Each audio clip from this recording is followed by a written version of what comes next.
Good evening, folks. My name is Chris Harris, and welcome to Buck Sweep Sports Podcast. This is your Clinton Darkhorse football show, Voices from the Stables. For years, I posted on NC Preps under the name of Dark Horse 34, and for the 2023 season, I was wanted to try something new, switch things up, and make content, specifically for Clinton fans, players, alumni, parents, and basically anybody who wants to hear about the Clinton Darkhorses. So if you haven't done so already, you can find us on Facebook. Hit that like button, Buck Sweet Sports Podcast. Like the page, follow the page, share it. I know it's a lot of Clinton Darkhorse fans out there, so this is the time of year, man. You want to get your information. I'm gonna try to produce a lot of great content for you guys. Try to get some player interviews, coach interviews. Got some former teammates that might make a special guest appearance. So, I'm really excited about, starting this up. And, it's going to be fun. So, yeah, please, if you haven't done so already, man, find us on Facebook and like the page. So, just getting started here, we're going to do a little quick recap of last season. Last season, Clinton Darkhorses finished 11-2, 6-0 in the SAC-7 conference, winning the conference championship. Made it to the third round, falling to East Duplin. And, it was just a great, hard-fought game. And, of course, East Duplin eventually went on to win the 2A state championship. So, with that being said, man, the expectations are extremely high for this current team. With everything that we have returning, I think we only lost, and don't quote me, I believe we only lost 9 seniors off of last year's team. And the way they were playing at the end of the season, just as good as anybody. Like I said, going toe-to-toe with the eventual state champion. Losing on a failed 2-point conversion. With everything that we have returning, it's no wonder that we're receiving so much attention right now. I believe Chris Hughes, writing for the Charlotte Observer now, has Clinton as his number 1 2A team in the preseason poll. So that's a lot of pressure. But the expectations.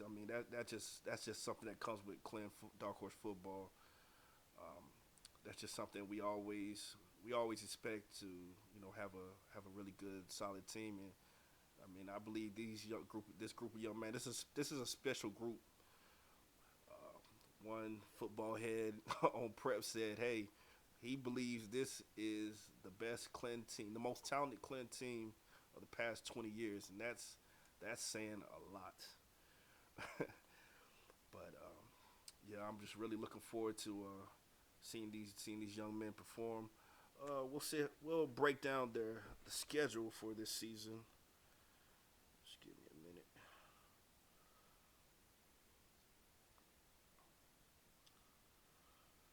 Week 1, we opening up with Northside Jacksonville. Northside Jacksonville, I wouldn't call it a traditional rivalry. We had some really, heated games back in the early 2000s when both of us were members of the East Central Conference. Matter of fact, in 2005 and 2006, meeting in the Eastern Championship game, and we broke their hearts a couple of times, and yeah, they got us back in 2016. For all my diehard Clinton fans, you know about what happened in 2016, and that one still stings. But that's a lot of history between the two teams. Northside's always produced great athletes. They've been down the last couple of years since moving up to 3A, but a lot of that has to deal with the conference. They play in a really tough conference with Jacksonville and Havelock.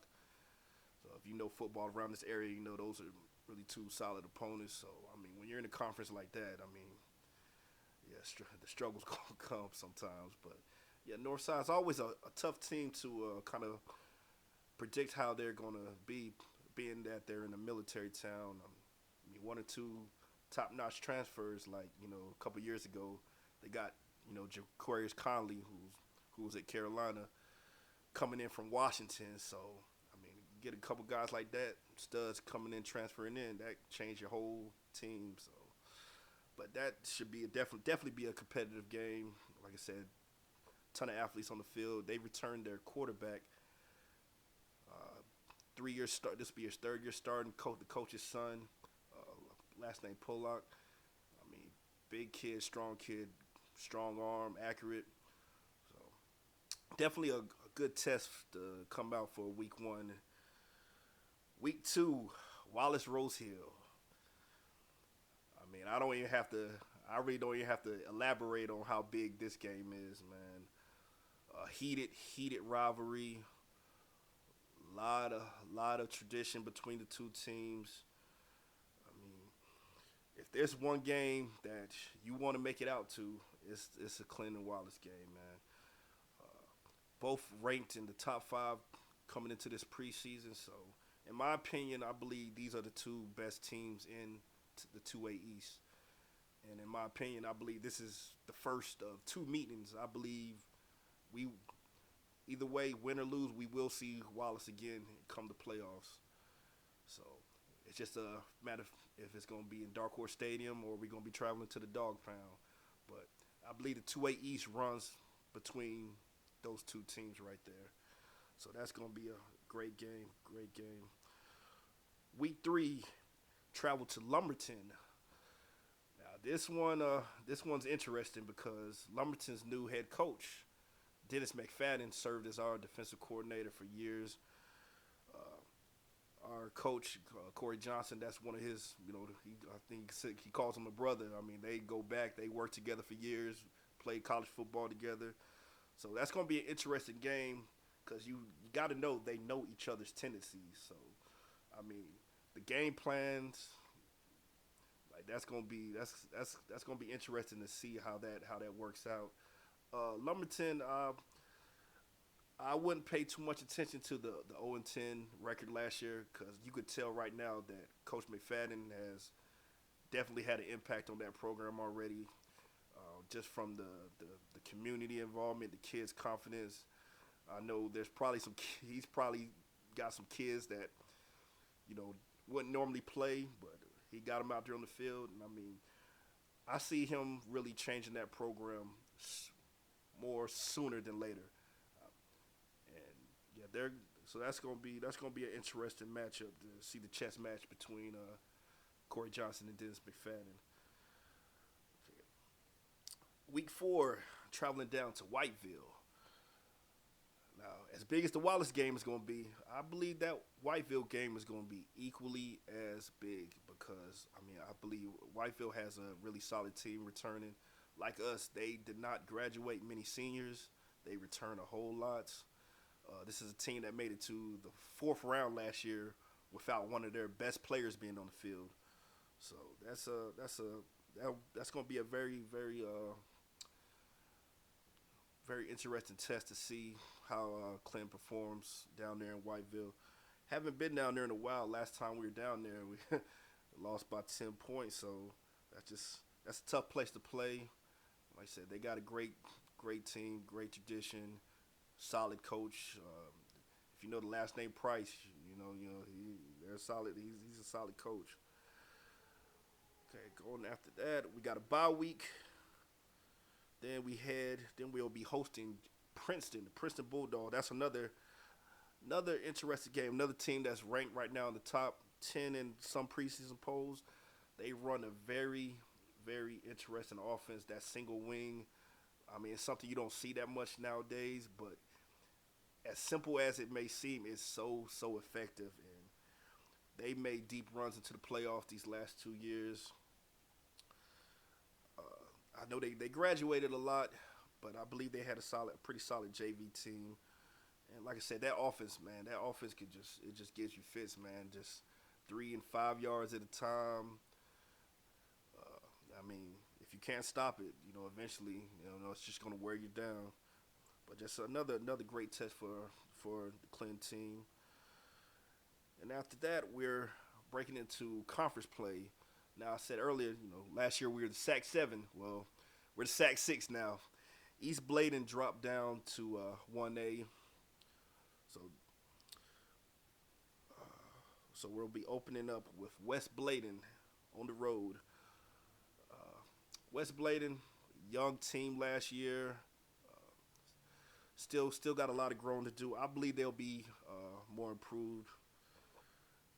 Moving on to after that, we have Red Springs at home. Red Springs, another team that was extremely young last year. I believe they'll be much. Believe they'll be improved.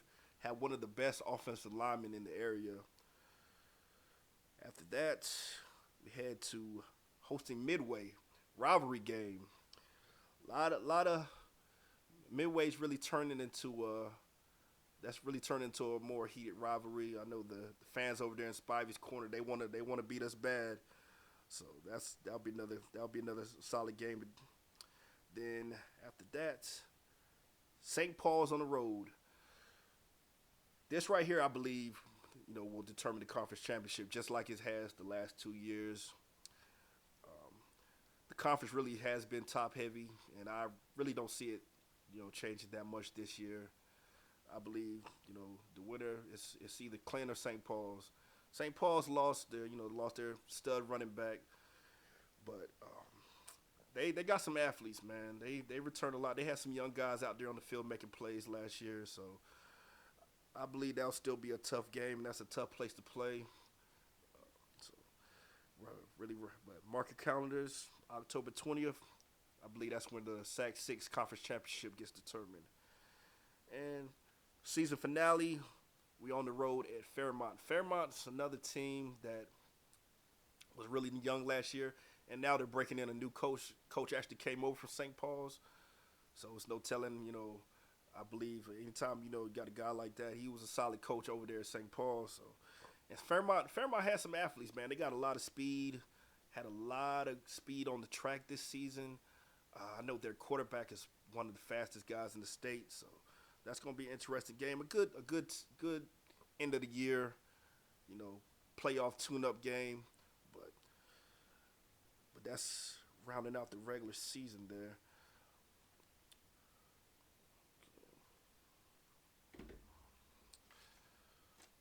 But yeah, a lot of great games to go to, man. Go out, support the team. Matter of fact, Wednesday we'll get this preseason scrimmages started. The first action, and I got the scrimmage information here. Let me pull it up for y'all guys. Yeah, go out and support the team, man. These guys are out there working hard. Coaches have been doing a fabulous job, man. Can't say enough about the job that Corey Johnson and Ryan Hunt and other coaches have done since coming here to Clinton. Scrimmage, all right. Dark Horse Stadium Wednesday, August 9th, $8 entry. Pretty cool that the JV starts it out 5 o'clock. Varsity kicking off at 6 o'clock. Teams that will be featured, of course, Clinton, Lewisburg, Laney, Hopton, Lakewood, and Union. So go out and support the team. Guys, get your first look at these Clinton Darkhorses. You see what all the hype's about. And, of course, the official start of football season in Sanford County, we all know is signified by the Sanford County Pigskin Jamboree on Friday. Last I saw, they had Clinton JV or Clinton B team would be playing Union at 5 o'clock. But I saw something different in the independent, so I'll make sure I get some clarification for you guys. But, of course, Clinton Varsity will be taking on West Columbus. West Columbus, 1A school. Pretty solid 1A school. Finished 8-4 last season. Should be a pretty good preseason test for Clinton. Not quite sure, what they return, but like I said, it should be a solid test. But that's rounding out the preseason schedule. My plan in the future is to have 2 shows a week, pre-game, kind of breaking down that opponent, breaking down, the players to watch, maybe getting a little, a little quote from the coach on the opponents, and then post-game, have like a little post-game reaction. Something I wanted to do this year is after every game, have a player of the game, name player of the game, possibly get an interview with that player. Also, everyone knows this, man. Offensive linemen just linemen in period don't get enough credit for doing all the dirty work. So something I'm doing in addition to having a player of the game is having a trench warrior of the week. So that's going to be, just a lineman that stood out during the game. So with both of those, try to do interviews with both with players. Also, something else I'm trying to be bringing to y'all.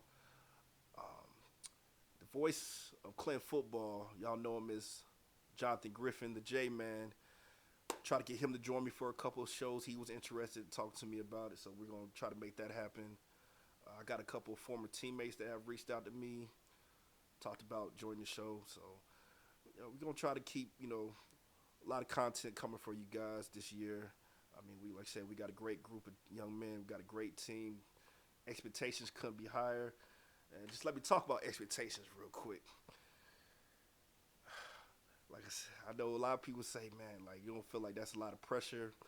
And the pressure, I mean, it's Clinton football, man. It's always going to be expectations. Always going to be pressure. Um, the main thing for these guys, man, they got to come out. You can't read too much into, the preseason polls and what the fans are saying online, man. You still got to come out there and play, man. The game of football is not played on paper, man. It's played on the football field. And one of my favorite sayings is, we play the game for a reason. And I mean, exactly that. So, I mean, we've been in this position before for some of my older crowd. I know they remember the 1998 team. I mean, that you talked about stacked with talent. We talking about Brian Peterson's senior year. We talking about Willie Parker's senior year. I mean, and that team was everyone had that team going, for a three-peat, and unfortunately, ran into a tough Reedsville team. Mistakes happened during the game, and you ended up losing by a point. And for a guy like as good as Willie Parker, you really hate to see his high school career in a loss like that. You think back to the 2002 team. Everybody remembers this game. Everybody remembers this game. And matter of fact, man, I might try to reach out to the guy, see if he could come on for an interview and just give us his thought process of that last play. I mean, Clinton's minutes away from a second straight state championship, and just something goes wrong. We all, if you know, you know. And thinking back to my boys, 2006, man, we had a lot of returning talent, man. Talking about my boy Nick Cooper coming back, Brian Williams, Philip Strickland, J.T. Cox. I mean, we were loaded, and I mean we made it back to the big game and just couldn't finish. So I mean, and most recently, 2016, man, this one hurt me bad, man, because I really wanted those kids. Those kids really deserved to end their high school careers and playing in the college stadium for that state championship. So much talent: Raheem Skinner, Tyon Wright, Prentice Murphy. I mean, the team was loaded, and I mean they, just caught a tough team on a bad night, and I mean that's football. So, nothing's guaranteed, man. These guys still got to come out here and play. But like I said, I couldn't be more optimistic, man. I agree that this is one of the most, if not the most talented Clinton football team on paper in the last 20 years.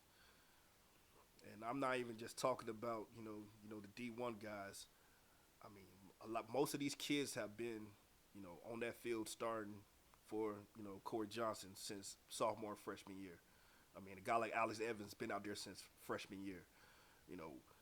Think about 2 years ago, for what some people called it a rebuilding year or down season. We finished 8-3, lost a couple games. We basically had a JV age defense. I mean, outside of Jaquan Wilson, Theo Bennett, and